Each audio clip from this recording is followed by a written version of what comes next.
Wow.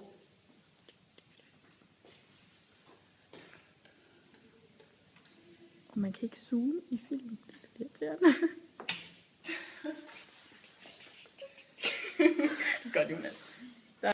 Okay, vi starter med vores sætning, Ja. som er, hvis f er differentiabel i x0, og k er en konstant, så er vores funktion k gange f af x0, den er differentiabel i x0, og vores differentiale koefficient k gange f mærke af x0, er det samme som k gange f mærke af x0.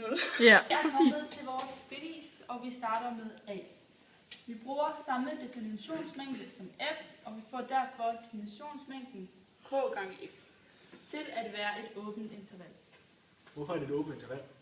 Så det er jo et godt spørgsmål. Det ved jeg faktisk ikke. Herr Reiner, hvorfor er det et åbent interval?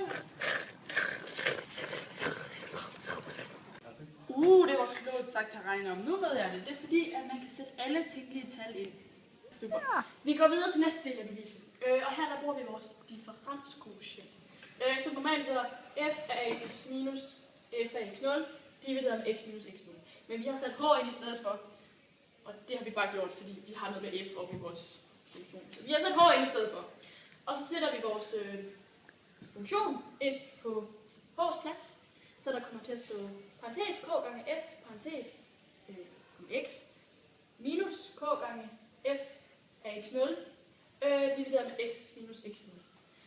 Og så omskriver vi det lidt, fordi vi gerne vil videre til at skal sætte k uden for en parentes.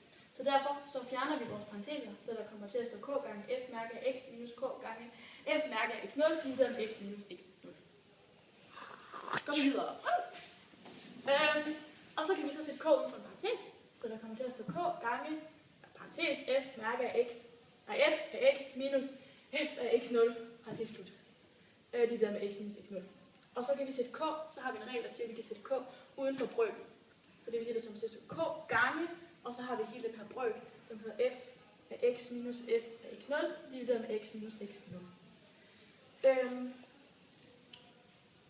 Og så kan vi, hvad kan vi så?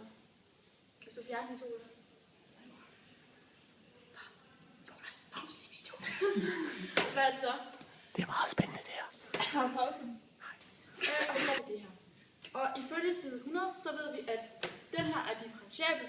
Det vil sige, at den går mod den her nede. Er det rigtigt? F mærke af x0. Så det vil sige, at vi kan sige, at k gange f mærke af x0 går mod, eller for x mod x0. Så ud fra det, så kan man konkludere, at k gange f, det er differentiabel i x0, og k gange f mærke af x0 er lige med k gange f mærke af x0.